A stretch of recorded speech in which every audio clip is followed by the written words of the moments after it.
mesa llena.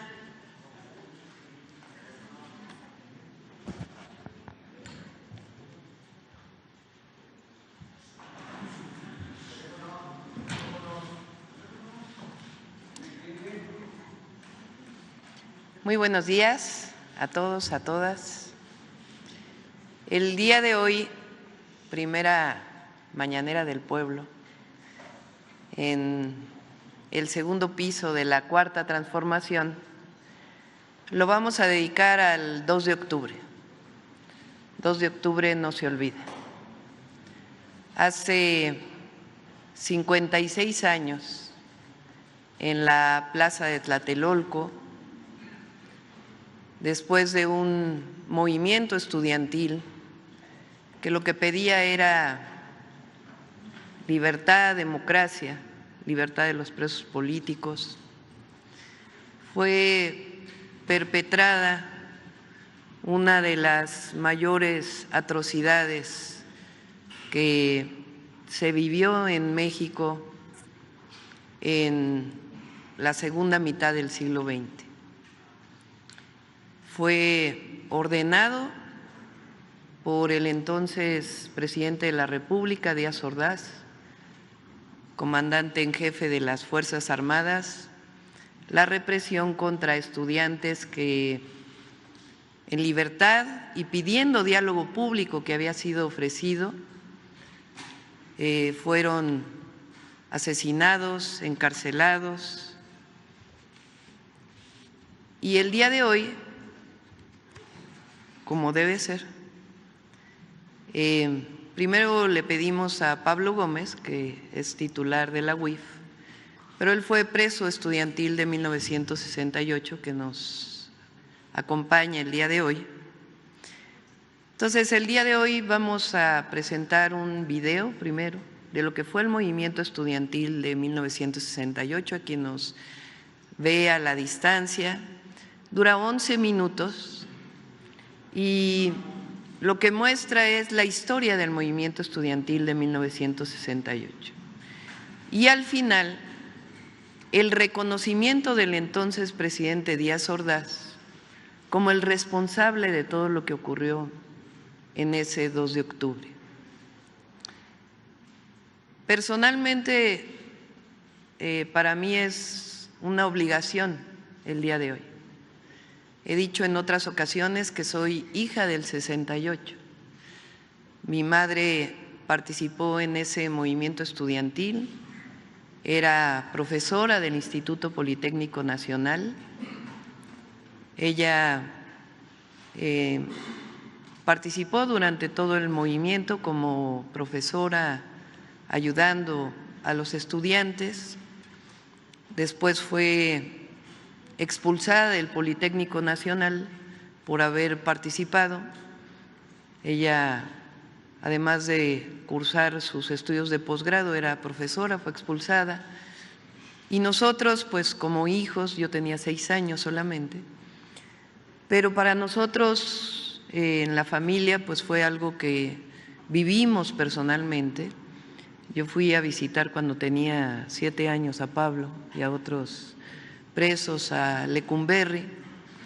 Entonces, algo con lo que crecimos muy doloroso, pero al mismo tiempo el movimiento estudiantil de 1968 abrió la puerta de la participación política de muchísimos jóvenes y de la sociedad en su conjunto para un país más democrático.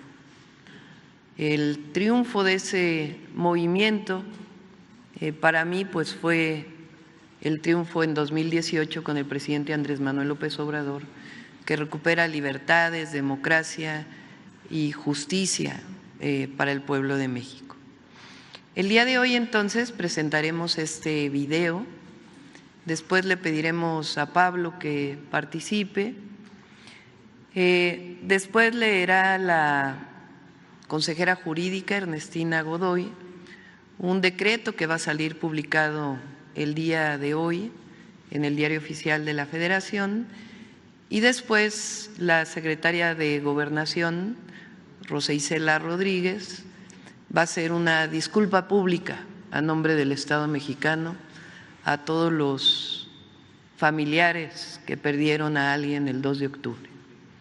La disculpa pública es algo que inició con el presidente Andrés Manuel López Obrador y que nosotros le vamos a dar continuidad. Las disculpas públicas de un crimen de lesa humanidad, como fue el caso de los pueblos yaquis y otros casos que hizo el presidente, engrandece a los pueblos, reconoce crímenes como este y al mismo tiempo pone un alto y dice nunca más. Entonces, esta es la mañanera del día de hoy y terminando esto, pues pasamos a las preguntas. Antes de ello, nada más comentarles que las mañaneras ahora las vamos a desarrollar de una manera especial. Va a venir información, como siempre lo hacía el presidente, información sobre algún tema, sea seguridad, sea los trenes, sea las obras, programas sociales. El día de mañana, por ejemplo, vamos a tener las iniciativas constitucionales y de ley que vamos a enviar al Congreso para los derechos de las mujeres. El viernes vamos a hablar de las becas y así vamos a seguir con información y preguntas, pero además vamos a tener una sección especial en las mañaneras del pueblo. Los lunes vamos a hablar de vida saludable. Es muy importante que las y los mexicanos sepamos las afectaciones a la salud de la comida que llamamos chatarra, porque vivimos una pandemia en realidad de hipertensión, diabetes, en algunos casos obesidad, y es importante que entendamos por qué está ocurriendo esto en la población. El martes lo vamos a dedicar al humanismo mexicano y la memoria histórica. Va a venir un historiador, una historiadora, a hablar sobre hechos importantes. Este mes de septiembre, pues no solamente es el mes de la patria, sino es el mes de la Constitución de 1824, el 4 de octubre. El 10 de octubre se cumplen 200 años de la entrada del primer presidente de México, de Guadalupe Victoria. Entonces vamos a dedicarlo a estos temas. El miércoles le vamos a llamar detector de mentiras. Y no solamente se va a hacer una revisión de las mentiras que salen en redes sociales o en algunos medios, sino también vamos a pedir que participe la ciudadanía en este detector de mentiras. El jueves, mujeres en la historia.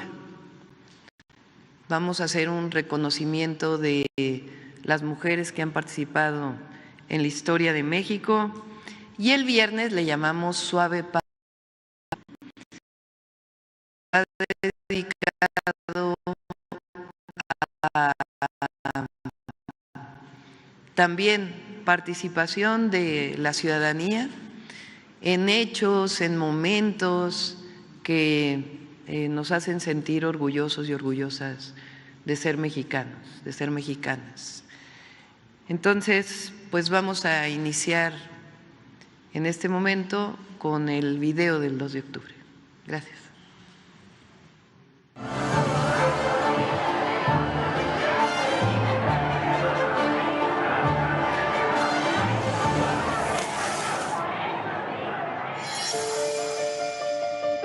En 1968 se desarrolló un movimiento estudiantil que dejó una huella indeleble en la historia del país.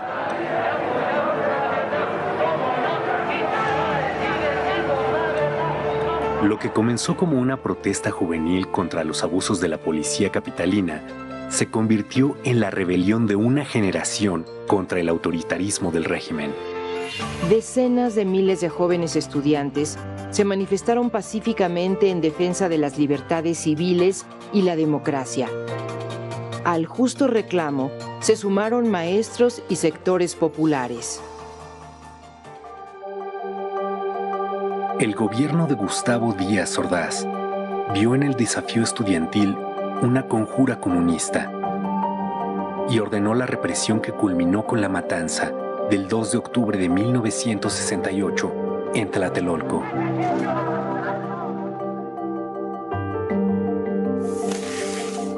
El movimiento inició el 22 de julio, tras una pelea entre estudiantes de la Vocacional 5 y de la Preparatoria Isaac Ochoa Terena en la Ciudadela, que fue reprimida por granaderos.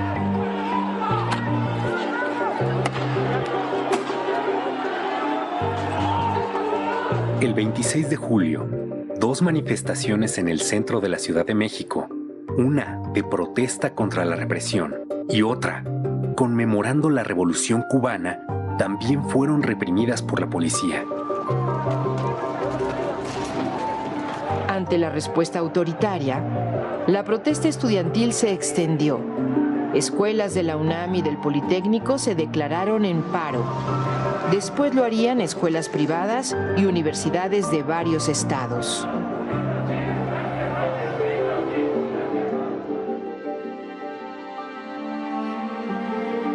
Luego de la primera manifestación masiva, el presidente Díaz Ordaz ordenó el 30 de julio la intervención del ejército.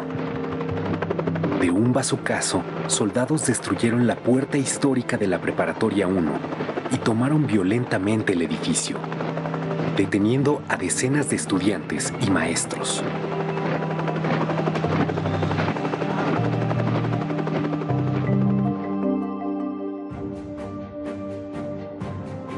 El rector de la UNAM, Javier Barros Sierra, asumió una actitud ejemplar. Defendió la autonomía universitaria, condenó la represión y promovió una solución dialogada al conflicto. El 1 de agosto encabezó una manifestación de duelo por los estudiantes caídos y contra la violación a la autonomía.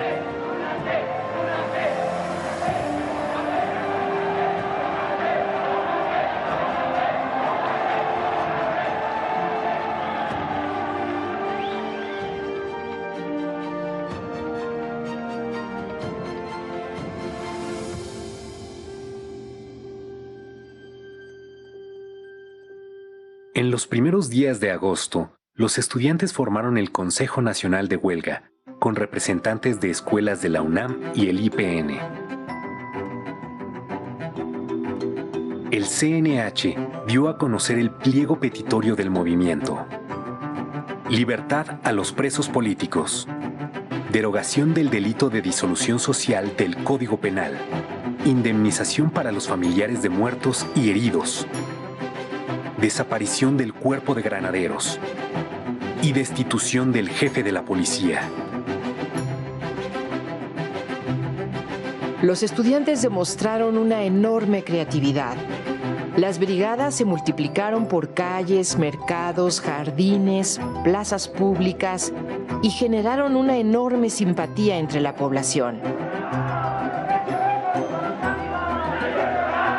Fue el primer movimiento social en el que participaron miles de mujeres que rompieron los estereotipos de la sociedad tradicional y fueron protagonistas de una lucha por un país más libre.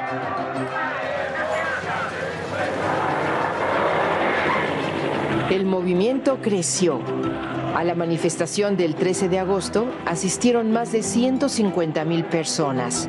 Los estudiantes demandaron diálogo público. El gobierno aceptó, pero nunca cumplió. El movimiento estaba ganando la batalla de la opinión pública, a pesar de la campaña en contra, por parte de la prensa, radio, televisión y de todo el aparato de Estado. El 27 de agosto, más de 500,000 personas marcharon al Zócalo.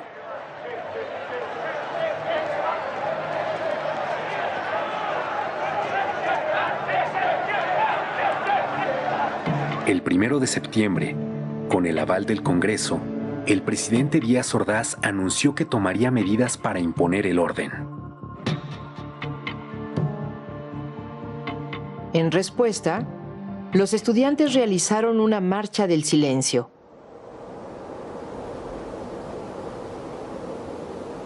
El 13 de septiembre, más de 250,000 personas marcharon bajo un silencio imponente. Ejemplar.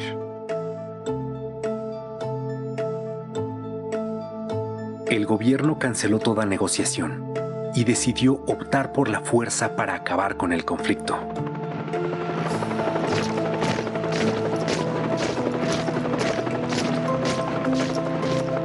El 18 de septiembre, el ejército ocupó la ciudad universitaria. 500 estudiantes fueron detenidos.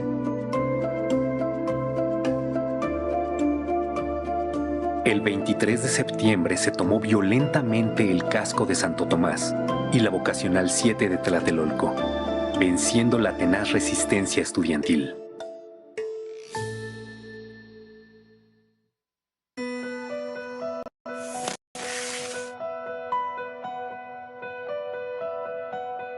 A 10 días de la inauguración de las Olimpiadas en México, el 2 de octubre, miles de personas asistieron a un mitin pacífico en la Plaza de las Tres Culturas en Tlatelolco.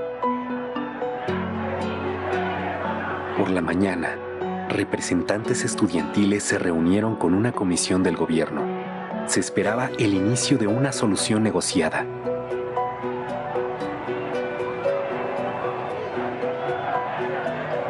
Pero Díaz Ordaz ya había decidido acabar con el movimiento y dio la orden al Estado Mayor Presidencial, a un cuerpo de élite militar, el Batallón Olimpia, a unidades del ejército, a la policía, de reprimir a los manifestantes.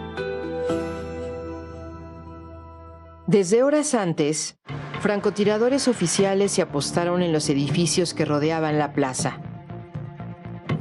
Poco después de las 6 de la tarde, un helicóptero lanzó 2 bengalas. Fue la señal para que las tropas avanzaran sobre la plaza a bayoneta calada. Los miembros del Batallón Olimpia aparecieron en el edificio Chihuahua, donde estaba la tribuna y se encontraban los dirigentes del movimiento. El objetivo declarado era detenerlos.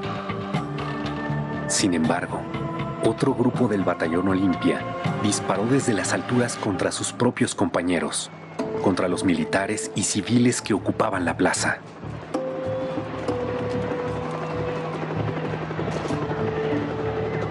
En el fuego cruzado, comenzaron a caer los manifestantes muertos o heridos, y la multitud corrió para escapar de la trampa.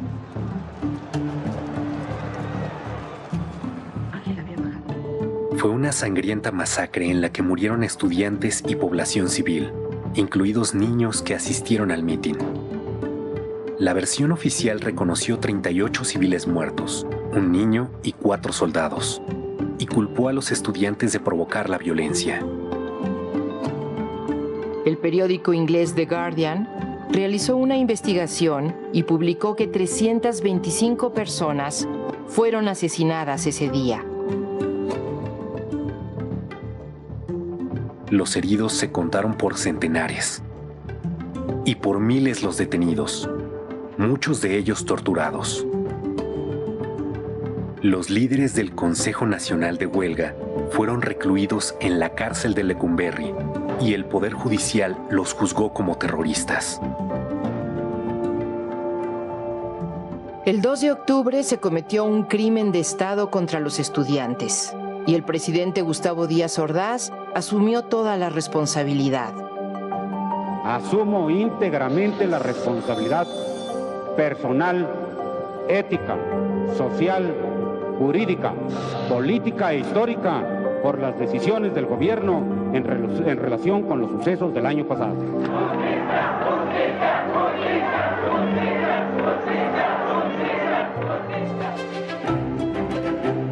1968 fue un parteaguas en la historia de México y punto de partida de nuevos movimientos sindicales, magisteriales, campesinos, urbanos, por los derechos humanos y la democracia. El movimiento de 1968 es un triunfo de la memoria colectiva contra el intento institucional de imponer el miedo, el silencio y el olvido. Venció la esperanza, el ideal de un futuro democrático, de libertad. Por todo ello, el movimiento estudiantil de 1968 y el 2 de octubre no se olvidan.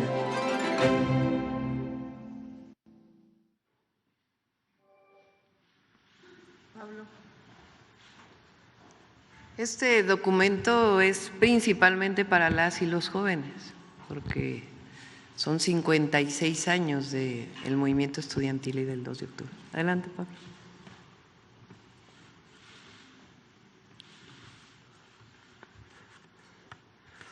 Buenos días, ciudadana presidenta, ciudadana secretaria de Gobernación, consejera jurídica, Medina, amigo. Buenos días. Es para mí un momento de mucha distinción que la presidenta me haya encomendado dirigir con motivo de este homenaje al movimiento de 1968 algunas palabras en referencia con dicha gesta histórica. El movimiento de los estudiantes del 68 no fue un movimiento de la Ciudad de México como algunos suponen. Fue un movimiento nacional. En casi todo el país tuvo expresiones de distinto género. Este movimiento fue un movimiento por las libertades democráticas, por tanto, en contra del régimen de represión política que existía. En los años anteriores, movimientos ferrocarrileros, movimientos del magisterio, los telefonistas, los telegrafistas, muchos otros movimientos fueron reprimidos violentamente por la fuerza pública y sus principales dirigentes fueron encarcelados, acusados del delito de disolución social, que no se sabía exactamente qué cosa era eso, pero lo aplicaban para reprimir, encarcelar a los luchadores. Fue un movimiento de la juventud intelectual de México.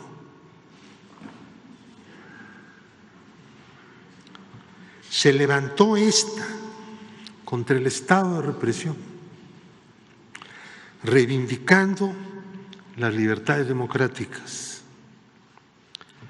Nunca hubo conversaciones con el gobierno. El movimiento pedía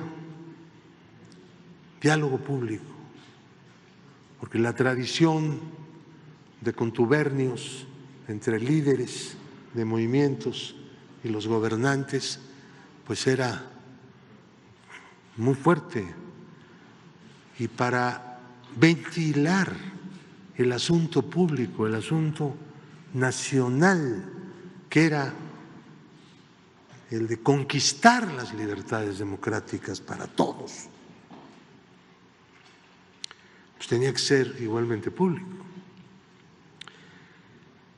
Hay varias versiones que los enemigos del movimiento han construido, que se trató de una provocación. Algunos llegaron a decir que había sido una provocación de la Agencia de Inteligencia de los Estados Unidos en contra del gobierno de México, cosas tan extrañas como eso. Una conspiración internacional, dijeron, fraguada en La Habana con motivo de la Conferencia Latinoamericana de Solidaridad. Esto es lo que consta en la acusación del Ministerio Público en contra de los presos del 68. Es la versión oficial del fiscal de entonces, del procurador. Y el gobierno lo sostuvo.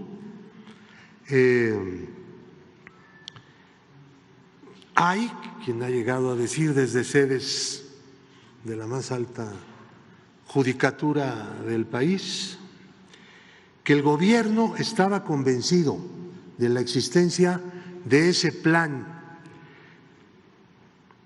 internacional y por esa razón reprimió.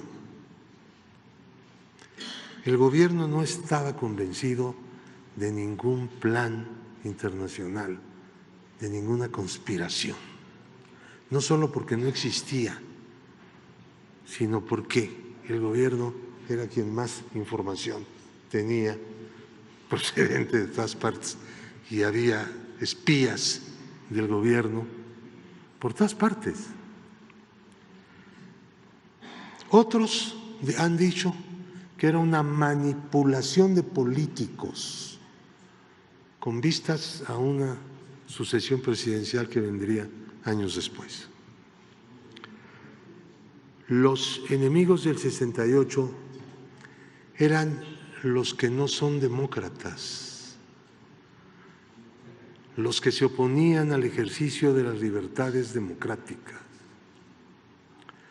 los que consideraban que la libertad iba a llevar a una situación de ingobernabilidad y de anarquía en México. Había y hay la idea de que las libertades democráticas y la democracia misma conduce a situaciones de desequilibrio social y de ingobernabilidad. Se ha demostrado desde entonces hasta ahora y especialmente en los tiempos que estamos viviendo que todo eso es una gran mentira en contra del ejercicio de las libertades democráticas y del sistema democrático. La matanza fue ordenada, obviamente, por el jefe de las Fuerzas Armadas, el presidente de la República. Él mismo lo ha reconocido y lo reconoció en su quinto informe de gobierno. Esto se ha discutido mucho, sin embargo. ¿Quién más pudo haber ordenado algo como esto? Y si no hubiera habido la orden, no hubiera habido presencia militar aquella tarde en Tlatelolco. ¿Qué objeto tenía? Que no fuera la represión y la masacre.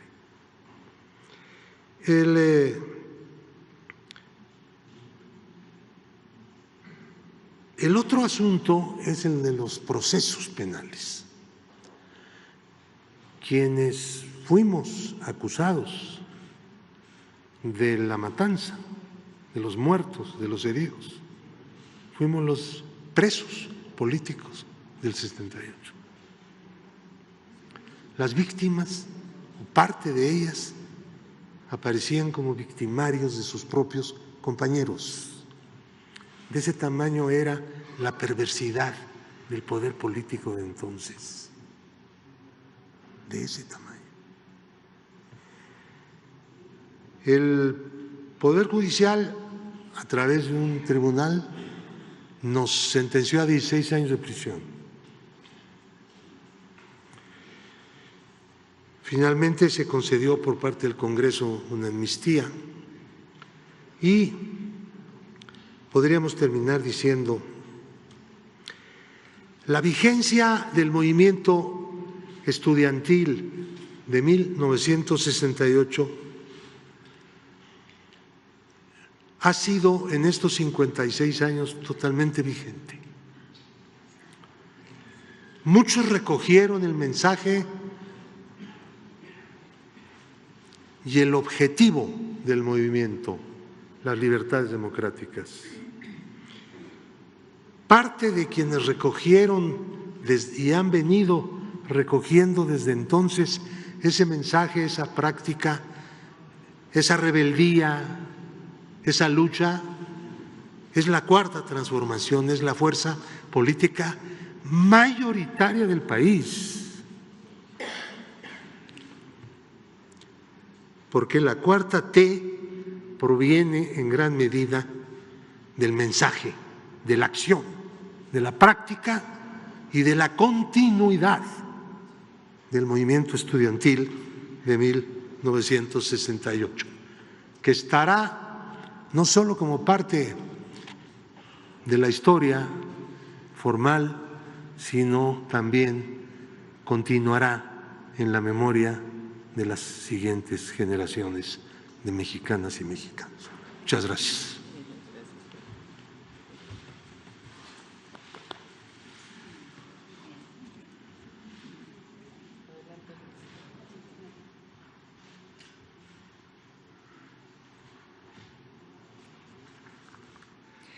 Muchas gracias. Muy buenos días.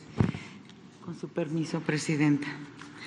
Solo voy a leer dos de los considerandos y el acuerdo que hoy estará firmando la Presidenta. Que asimismo, en reconocimiento al hecho que el movimiento estudiantil y popular fue precursor del proceso de democratización y expansión de las libertades democráticas que se vive actualmente en nuestro país, en diversos recintos legislativos se han inscrito leyendas y en muros de honor. Que para contribuir a la verdad y la preservación de la memoria histórica en torno a esta masacre y en vista de que hasta ahora no ha existido un reconocimiento político expreso y formal de responsabilidad por parte del Estado mexicano, he tenido a bien a expedir el siguiente acuerdo. Artículo primero. En nombre y representación del Estado mexicano, se reconoce políticamente que los actos de violencia gubernamental perpetrados el 2 de octubre de 1968 en contra de integrantes del heroico movimiento estudiantil fueron constitutivos de un crimen de lesa humanidad, como fue reconocido por el entonces presidente de la República y comandante supremo de las Fuerzas Armadas, Gustavo Díaz Ordaz, durante la lectura de su quinto informe de gobierno. Textual, dijo: por mi parte, asumo íntegramente la responsabilidad personal, ética, social, jurídica, política e histórica por las decisiones del Gobierno en relación con los sucesos del año pasado. Artículo segundo. Se instruye a la titular de la Secretaría de Gobernación para que en nombre y representación del Estado mexicano se ofrezca una disculpa pública por esa grave atrocidad gubernamental a las víctimas, a sus familiares y a la sociedad mexicana en su conjunto. Artículo tercero.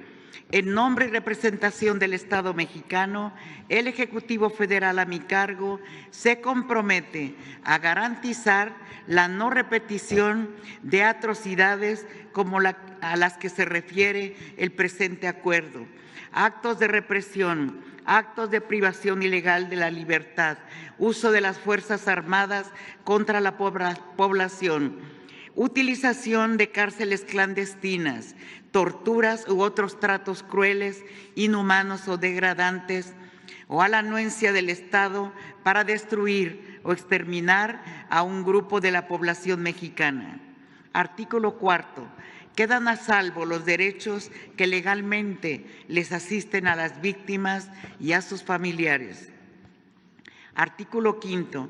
Este reconocimiento político servirá para la materialización de actos subsecuentes de impulso a la justicia, la preservación de la memoria histórica y la no repetición de los hechos.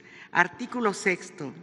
En mi calidad de comandanta suprema de las Fuerzas Armadas, asumo el compromiso solemne y giraré las correspondientes órdenes formales para que sus estructuras y elementos nunca más sean utilizados para atacar o reprimir al pueblo de México, y de que se fortalezca la formación en derechos humanos y construcción de paz, se asuma el reconocimiento de los hechos históricos aquí mencionados y se garantice su no repetición. Esto entrará en vigor el día de la publicación en el Diario Oficial. Muchas gracias.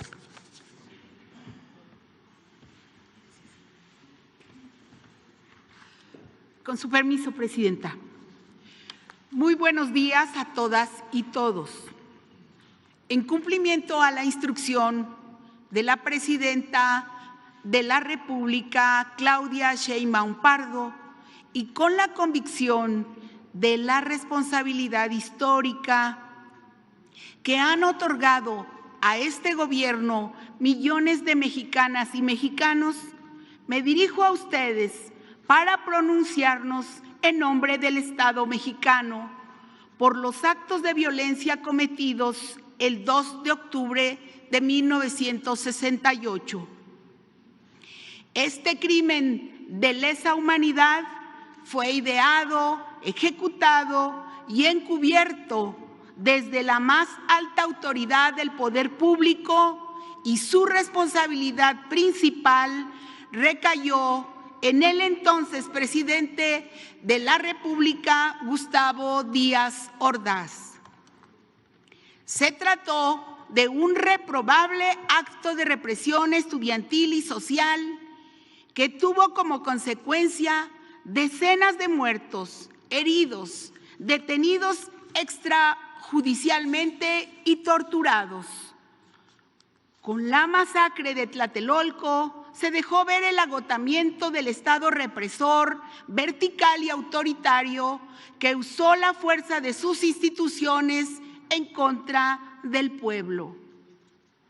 Hoy, en este acto, nos dirigimos a las madres, a los padres, a los hermanos, a las familias y también a los sobrevivientes de aquel oscuro periodo, pues son ellos quienes se encargaron de mantener viva la memoria de aquellas atrocidades y continuar con la lucha y la exigencia de justicia. Como Gobierno de la Transformación tenemos la responsabilidad de garantizar que se reconozcan los crímenes perpetrados hace 56 años. Y por ese motivo, el Estado mexicano ofrece una sentida disculpa pública a todas las personas que perdieron a un ser querido o a quienes fueron víctimas de los crímenes de lesa humanidad cometidos la noche del 2 de octubre de 1968. Hechos como este no pueden volver a repetirse. Esta acción es muy importante porque se realiza desde la Secretaría de Gobernación, donde se instrumentaba la represión al pueblo y donde ahora tenemos el compromiso y la responsabilidad de impulsar las libertades y los derechos. En el Estado mexicano actual se tiene la voluntad histórica de hacer justicia, siempre en apego a los principios constitucionales y a los ideales de libertad y democracia. Gracias por su atención.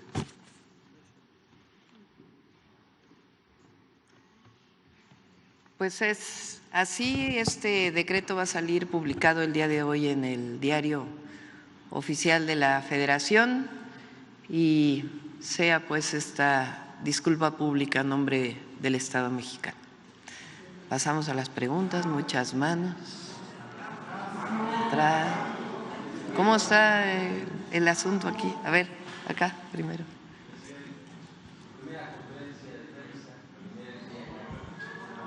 Micrófono. Primer día ya como presidenta de la República de los Estados Unidos Mexicanos. ¿Cómo se siente? ¿Cómo está usted? ¿Cómo durmió ayer? Bien. Bien. Responsable, preparada. Presidenta, la Juventud Rebelde encauzó el movimiento del 68. Después vimos otros eventos de juventudes profundamente rebeldes con causa. El movimiento del CEU, en el que usted participó. Quizás tardó muchos años en volver a verse otro movimiento de juventudes en esos términos, quizás únicamente comparable el movimiento Yo Soy 132, varios años después. ¿Cuál es el mensaje o la reflexión que usted ha hecho en torno al rol de las juventudes en cuanto a qué causas pueden hoy defender, salir a pedir, cómo pueden hoy representar las nuevas juventudes, los nuevos jóvenes, estas causas con rebeldías justas? Pues yo diría que las y los jóvenes, primero, conocer la historia de México. Por eso el documento que hicimos ahora, el documental, con la recopilación de lo que fue el movimiento estudiantil de 68. También por lo que dice Pablo Gómez en esta idea de que había otras fuerzas que movían a los estudiantes, y en realidad fue un movimiento en aquel entonces que, si se fijan, sus demandas son demandas de no represión y democracia. Esos jóvenes después abrieron el camino para la lucha democrática en nuestro país y lo que estamos viviendo hoy. Entonces, a las y los jóvenes que siempre estén cerca del pueblo y que luchen siempre por la justicia. Si me permite, Presidenta, debo de hacer una pregunta en torno a mi estado. Sonora, vengo representando a Telemax, la televisora pública del estado de Sonora, la televisora popular. Preguntarle, ¿estuvo usted en uno de los últimos eventos con el expresidente López Obrador, ahí en el estado, con los pueblos yaquis? ¿Qué ha pensado en torno a los planes de justicia de los pueblos indígenas? Igual me imagino que algo habrá cambiado en usted el día de ayer que recibió la bendición y el bastón de mando y todo lo que eso representa de los pueblos indígenas. ¿Cómo le dará continuidad en Sonora y al resto de los pueblos que más lo necesitan con estos planes de justicia, Presidenta? Pues más que los planes de justicia, hoy fue que le vamos a dar continuidad. Fue aprobada ya, y además es una reforma constitucional que fue aprobada por unanimidad, de una lucha histórica de los pueblos indígenas de México y afromexicanos. ¿Qué es lo que se llama que sean sujetos plenos de derecho? Los pueblos indígenas no eran reconocidos ni por su propiedad, ni podían presentar una denuncia como pueblos. Lo que se reconoce son los derechos agrarios, pero no como pueblos indígenas. Y ahora tenemos que ir más allá, porque formalmente ya reconocidos tienen que tener su presupuesto propio en el próximo presupuesto de egresos de la Federación, además de continuar con los planes de justicia y seguir apoyando para el rescate de la memoria histórica. Además, para nosotros es esencia de México. El presidente López Obrador, en su libro Gracias, habla de que el humanismo mexicano está sustentado en dos pilares: la fuerza cultural de los pueblos originarios, que dan esencia al pueblo de México, a nuestra cultura, y la otra es nuestra historia patria, desde la independencia, la reforma, la revolución y todos los movimientos sociales que permitieron el México de hoy.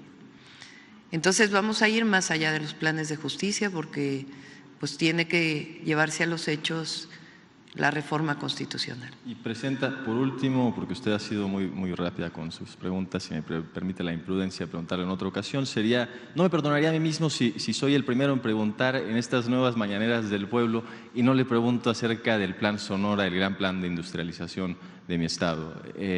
¿Qué percepción tiene al respecto? ¿Qué valoración hace ya después de esta larga transición, más corta de lo normal? ¿Y cómo se le va a dar continuidad, Sí. Presidente? Por cierto, ahora no lo comenté y yo creo que vale la pena. El presidente López Obrador hizo una de sus primeras disculpas, y no la primera, al pueblo yaqui como jefe del Estado mexicano. La disculpa lo que hace es reconocer las atrocidades del pasado contra el pueblo yaqui, decir nunca más y al mismo tiempo generar un plan de justicia, de resarcimiento por esos daños que se cometieron en el pasado, en particular al pueblo yaqui, que sufrió represión, esclavitud, querían aniquilarlos en la época de Porfirio Díaz, en realidad para quedarse con sus tierras. Y lo retomo por el tema de España, que es importante. El presidente López Obrador en su momento hace una carta que leyó aquí al rey de España para ponernos de acuerdo, para ponerse de acuerdo en una disculpa pública por las atrocidades cometidas durante la conquista española. Posterior a eso, ¿qué ocurre? El rey no contesta la carta, ni siquiera en lo más básico de una relación bilateral diplomática como jefe de Estado a jefe de Estado, porque fue una carta privada que tenía que ser contestada pues con una carta privada, aunque no hubiera estado de acuerdo. El tema aquí es que no solo no contesta, sino que se hace pública esa carta y después viene una campaña tremenda contra México y el presidente López Obrador. Por eso nosotros decimos que la disculpa pública frente a atrocidades del pasado engrandece a los pueblos, engrandece a los gobiernos. No es meter debajo de la alfombra un hecho como estos, sino decir ocurrió y no queremos que vuelva a ocurrir, como el caso del 2 de octubre de 1968. Por acá, a ver, por acá. Vamos a tomar que unas 5. Gracias, Presidenta. Buenos días, Daliela Escobar de Proceso. Primero, bueno, preguntarle, ya seguramente tuvo la primera reunión de Gabinete de Seguridad, esta situación que quedó, por supuesto, pendiente también en el gobierno del expresidente Andrés Manuel López Obrador y el seguimiento que le estaban dando a la situación de seguridad que se suscitaba en Sinaloa. Quisiera saber cómo es el primer diagnóstico que tienen en esta primera reunión de Gabinete. Las acciones ustedes ya han mencionado, va a continuar la estrategia de seguridad, pero en torno al tema de diagnóstico, ¿cómo está el panorama? Se hablaba de que se había extendido hacia Sonora este asunto de la violencia y sobre todo también en este mismo sentido preguntarle las acciones que pudiera estar tomando para solicitar que Estados Unidos dé información en torno al tema de las detenciones de dos narcotraficantes que se dio desde territorio mexicano y que concluyó en Estados Unidos. Para empezar, gracias. Sí tuvimos la primera reunión.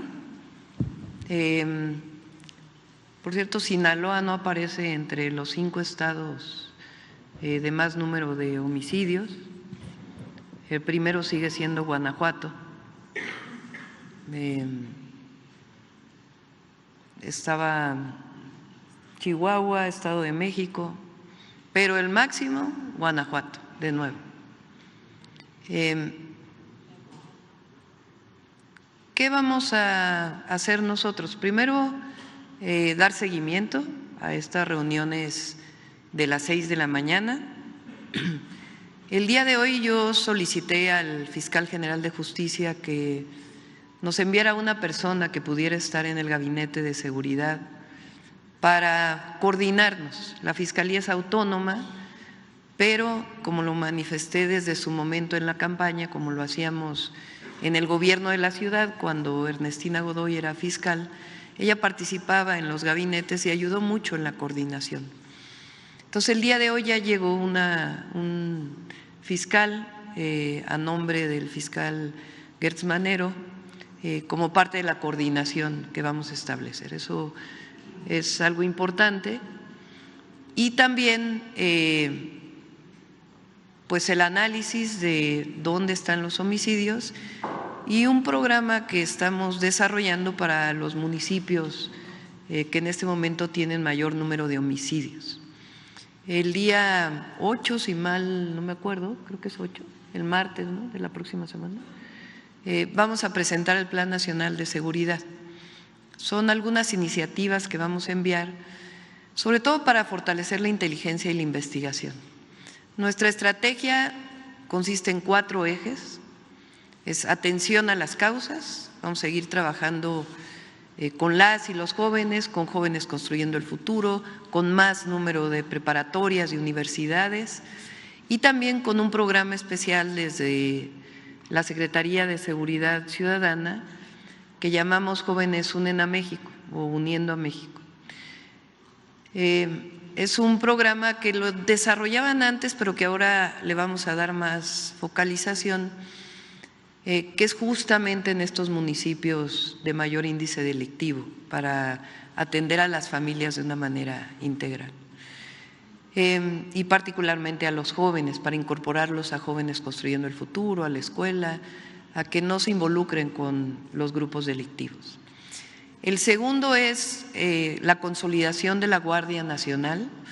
Ya fue publicada la reforma de que la Guardia es parte de la Secretaría de la Defensa Nacional, pero hay una coordinación muy importante entre la Guardia, la Secretaría de la Defensa, la Secretaría de Marina y la Secretaría de Seguridad Ciudadana en la inteligencia, la investigación y que nos permita llevar a la judicialización de casos en la Fiscalía y en su momento en el Poder Judicial. La tercera tiene que ver con atención a las causas, consolidación de la Guardia Nacional, inteligencia e investigación y coordinación, que justamente esta coordinación, y vamos a estar invitando a gobernadores de las distintas entidades para poder hacer estos planes de una manera más integral. Y sí, vamos a seguir pidiendo información de estas detenciones que hubo en nuestro territorio. Entonces, podría decirse, Guanajuato sigue siendo pues una preocupación porque sigue estando entre los primeros lugares, pero podría decirse también que en el caso de Sinaloa se tiene la percepción de que se están tranquilizando las cosas. Vamos a esperar a que podamos tener el análisis más detallado del caso Sinaloa para poderles comentar, pero sí lo que les puedo decir es que este fin de semana no fue de los estados con mayor número de homicidios.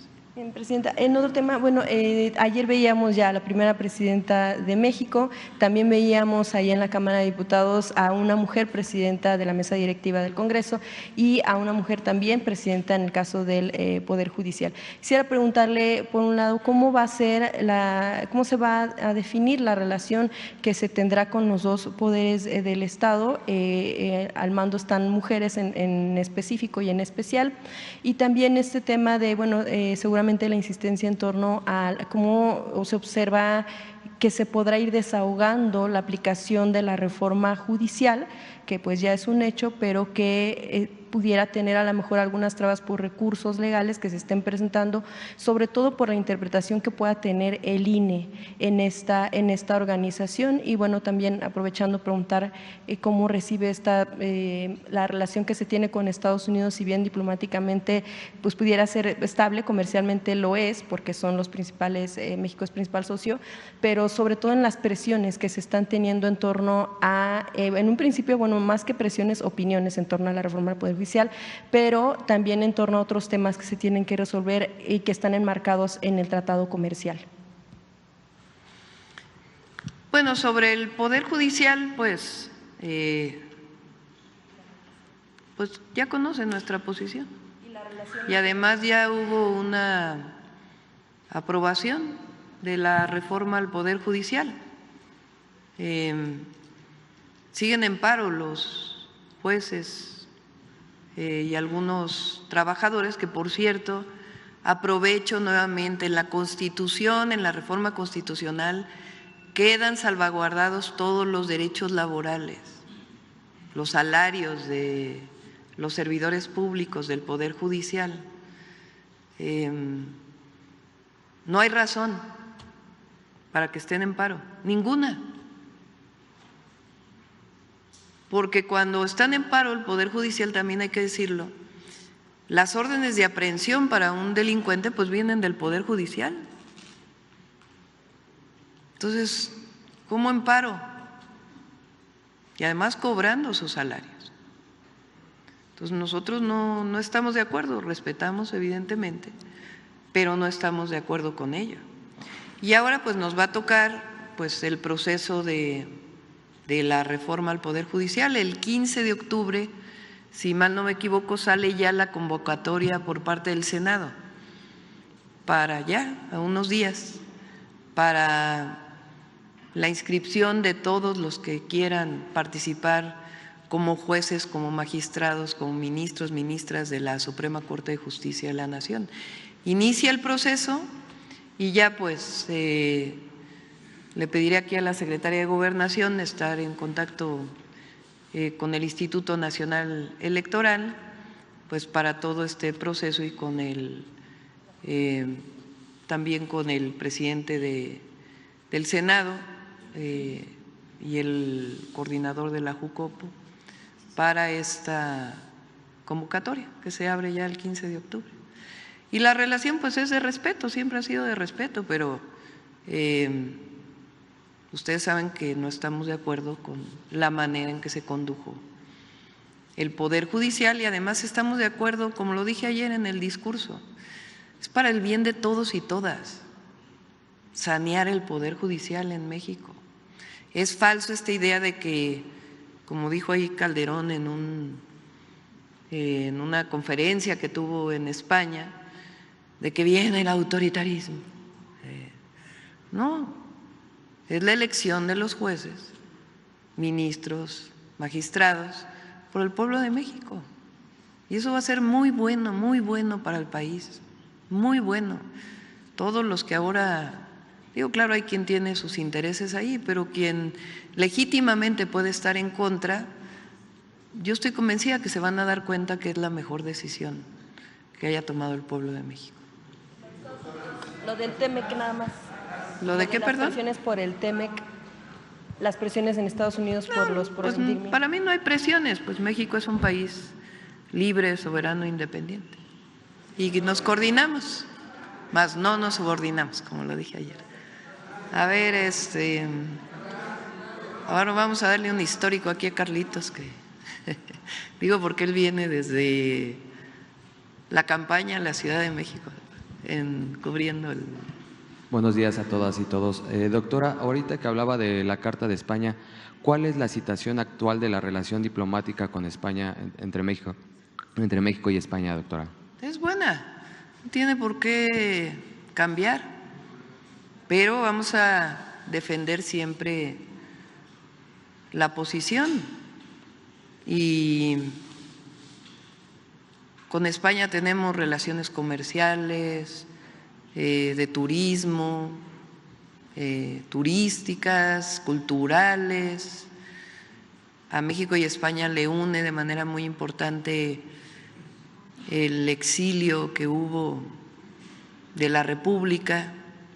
Hay muchísimos españoles y españolas que viven en México de aquella época y otros también. Pero nosotros creemos primero que tiene que recapacitarse. Hace poco el gobernador de California, que por cierto estuvo aquí para la toma de protesta, hizo una disculpa pública al pueblo afroestadounidense por las atrocidades también que se cometieron. Y los países de Europa han hecho disculpas públicas, el Vaticano hizo una disculpa pública. Entonces, es importante seguir manteniendo esta posición y la vamos a mantener. También ayer, doctora, se publica una carta de parte de Xóchitl Gálvez donde le hace una serie de peticiones y le dice que tiene poco tiempo para acabar con la intriga y la polarización. ¿Qué responder a esta carta, doctora?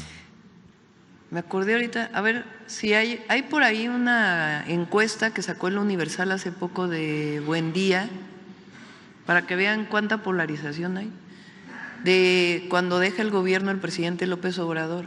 Es la última transparencia, a ver si te la pasé por ahí. Miren esta pregunta. En su opinión, los comentarios y declaraciones que por lo general hace, dos preguntas, López Obrador o Claudia Sheinbaum, ¿ayudan a unir a los mexicanos o sirven para dividirlos? A la pregunta, ¿los comentarios que hace López Obrador ayudan a unir a los mexicanos, 69% en el levantamiento de esa encuesta al final del periodo del presidente Andrés Manuel López Obrador, decían que sus comentarios ayudan a unirlos a los mexicanos y mexicanas, 69%. Y en el caso de su servidora, 73%. ¿Sí se dan cuenta? Entonces, ellos siguen pensando que hubo una elección de Estado y muchas cosas, pero lo que hay pues es una organización, concientización muy grande del pueblo de México. Ayer la verdad fue muy hermoso como en todo el recorrido de su casa, que salía ayer en la mañana hasta el Congreso, igual le pasó al presidente López Obrador, pues la gente salía a las calles a aplaudir, contenta. Entonces, la unión de los mexicanos se basa en las libertades, la democracia y la justicia. No podemos opinar todos lo mismo. Eso sería autoritarismo.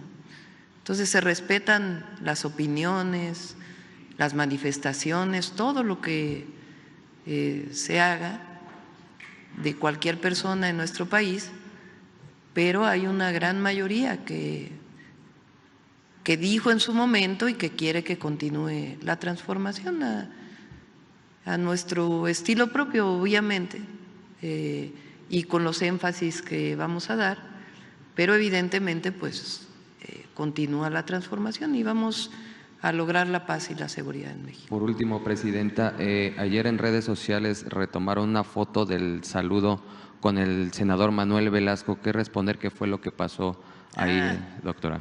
Es que de veras, sacaron en la mañana, ¿no? Creo que Claudio X González, que la reconciliación y no sé qué, y luego unas horas después ya estaba sacando otras cosas. Yo acostumbro, cuando es algo que hago desde hace mucho, ya ven que hace mucho se usaba que a las mujeres las besaran en la mano, ¿no? Entonces yo acostumbro que si llegan a darme un beso en la mano, yo regreso el beso. Es una práctica que tengo, la hice en toda la campaña, la he hecho desde hace mucho tiempo y fue eso, sencillamente. Me besaron la mano, regresé el beso, y algo natural y de reciprocidad, digamos, que hago desde hace mucho tiempo. Uy, son demasiados. Faltan dos, ¿no? Faltan dos. A ver acá. Buenos días, Presidenta. Los primeros 100 días de gobierno son fundamentales para cualquier gobernante y traen consigo ciertos retos. Por un lado, las altas expectativas por parte de la población por resultados rápidos y por el otro, porque es el tiempo que le toma a un gobierno y a su gabinete acoplarse. ¿Qué acciones se desempeñarán en estos primeros 3 meses de su administración? Bueno, son varias, pero las principales son poner en marcha todos los programas que anunciamos. Ayer lo dije en el Zócalo y aprovecho para comentarlo. Este mes, en un ratito, vamos a tener una reunión con todos los coordinadores estatales de los servidores de la Nación de la Secretaría de Bienestar, porque este mes inicia la inscripción de las mujeres de 63 y 64 años. Se van a poner carpas en distintos lugares del país, lo vamos a anunciar el lunes próximo, para que se haga la inscripción al nuevo programa de 60 a 64 para las mujeres. El año que entra iniciamos con 63 y 64. Es una valoración de evaluar el presupuesto y el siguiente año ya nos iríamos a 60 a 64. Entonces, eso es lo primero, tener todo el padrón, digamos, las inscripciones, para que a partir del próximo año ya comiencen a distribuirse a través de la tarjeta del Banco del Bienestar los apoyos. También inicia la inscripción de los niños y niñas de secundaria o adolescentes de secundaria. Ese lo vamos a hacer en las secundarias públicas, para la inscripción para la beca, que es universal el próximo año en secundaria. Y también inician los servidores de la Nación a tocar puerta por puerta a todas y todos los adultos mayores.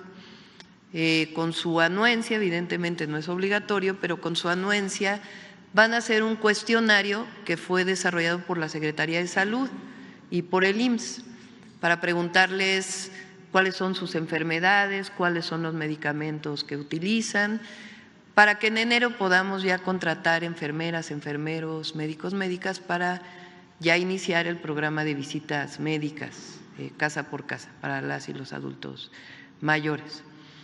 Vamos también a iniciar, a darle continuidad a varias obras que deja el presidente López Obrador y vamos también a iniciar los nuevos ferrocarriles. El domingo, lo dije ayer, vamos a Hidalgo a dar el banderazo de salida. Ahí vamos a explicar el tren Buenavista-Pachuca, que va a ser muy importante. Se está terminando Alaifa y de ahí ya son cerca de 60 kilómetros que van a Pachuca. Entonces inicia eso y vamos a ir estado por estado a informar de los proyectos estratégicos que vamos a desarrollar en cada uno de los estados y a trabajar también en el tema de seguridad. Ayer se ratificó su gabinete y se tomó la fotografía oficial con el mismo. Llama la atención que es un gabinete con perfiles muy diversos, como funcionarios públicos, políticos y académicos. ¿Cuál es la estrategia para darle funcionalidad a un gabinete tan diverso? Todos son de la Cuarta Transformación. No hay nadie que no tenga convicción en la transformación. Algunos tienen más experiencia en el servicio público que otros, pero hay una convicción de trabajo permanente para el pueblo de México y además pues vamos a tener un trabajo de seguimiento permanente para que no dejemos atrás todos los programas que planteamos ayer en el Zócalo. A ver, ya va la última. ¿Sí? Está complicado. A ver, ¿quién está hasta mero atrás?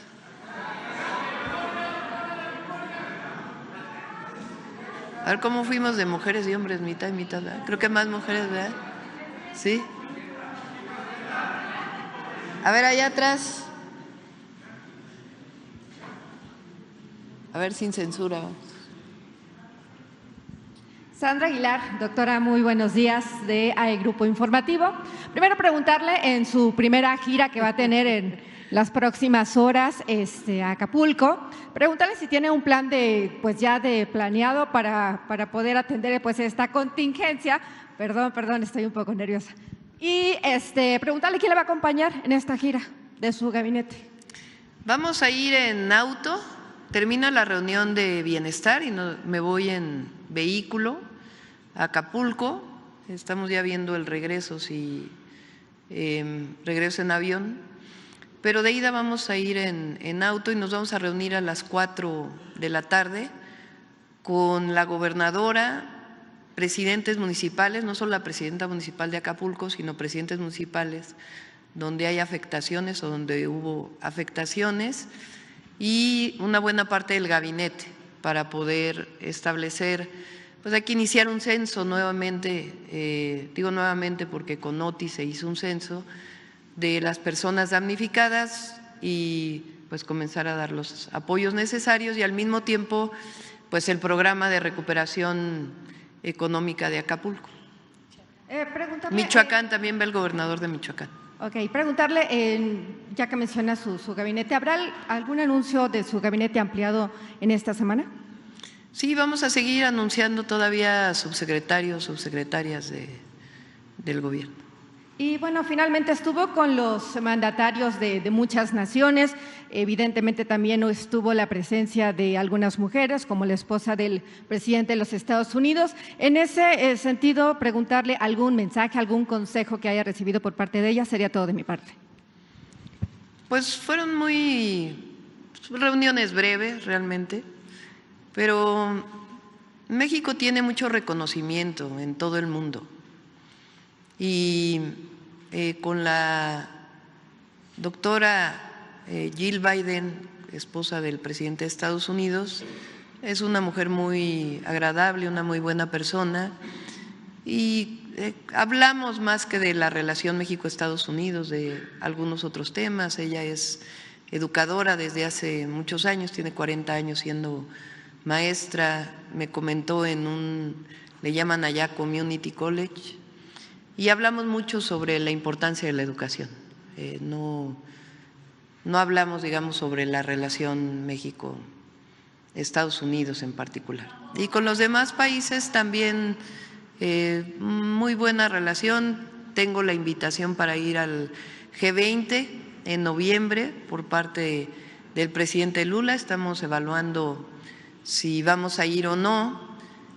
Es en esas fechas, el G20 empieza el 18 de noviembre.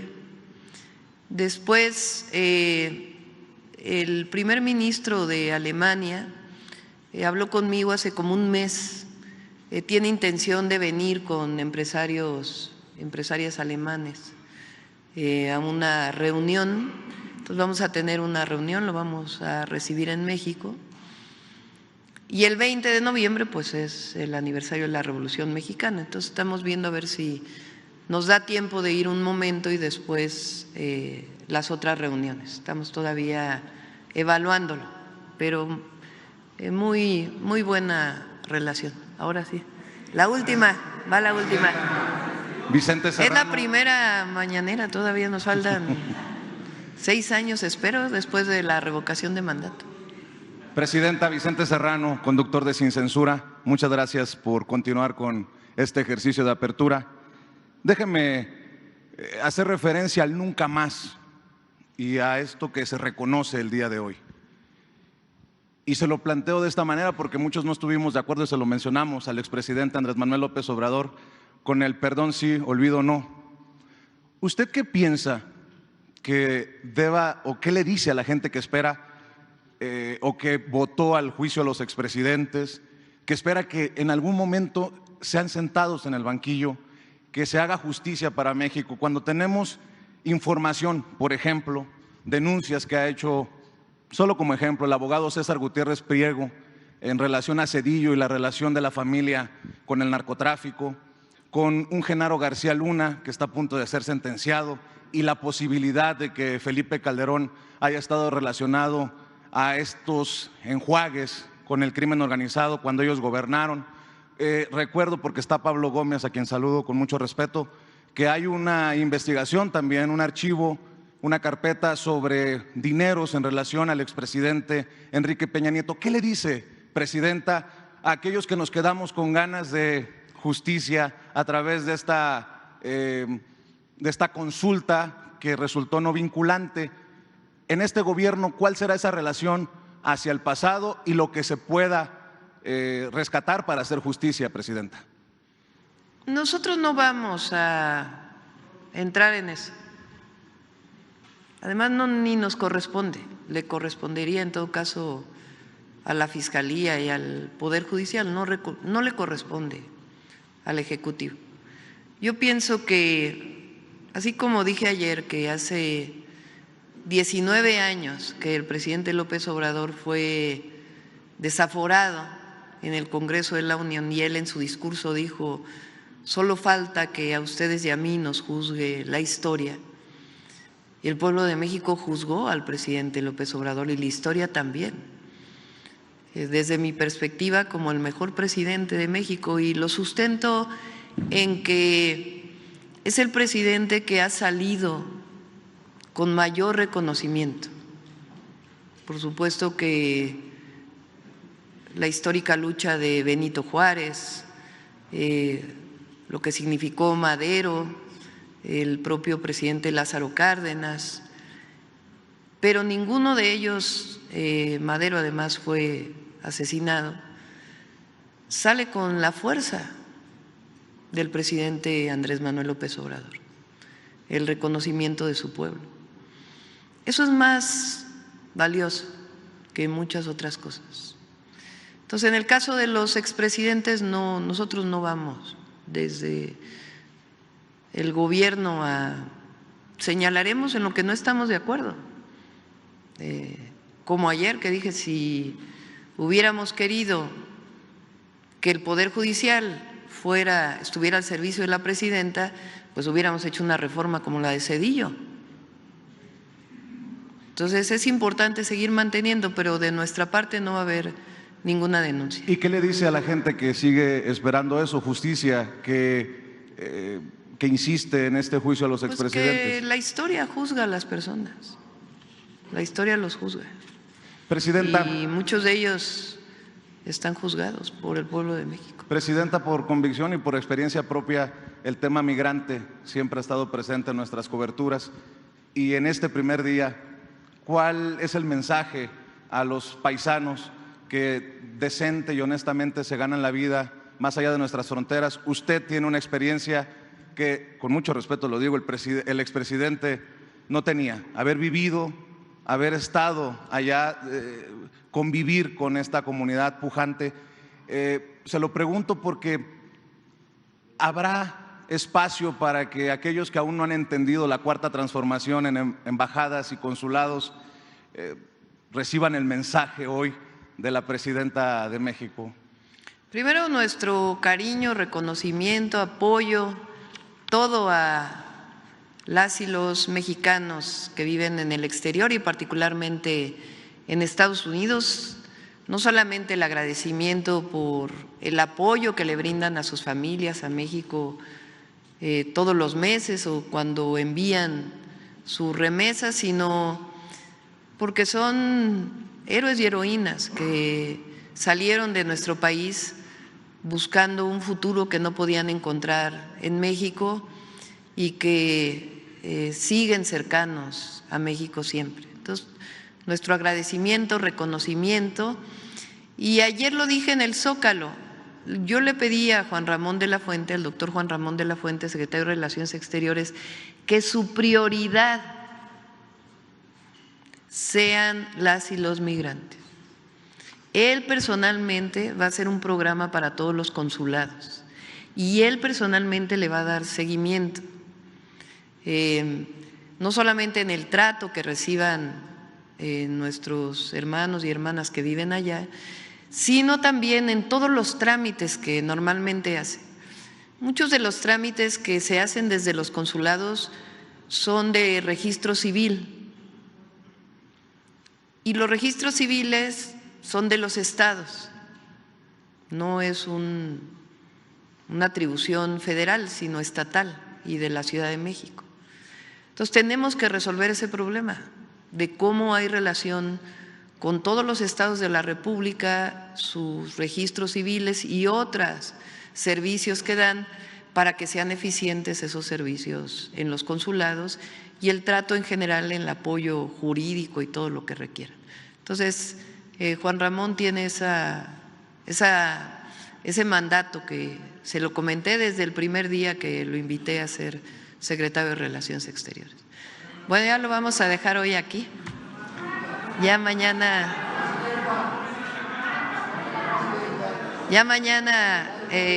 seguimos.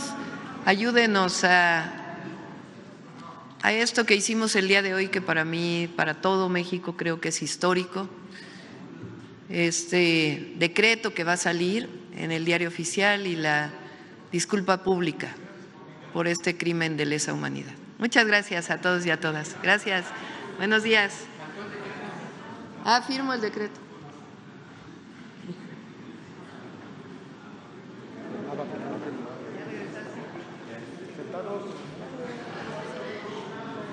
Vénganse, compañeros.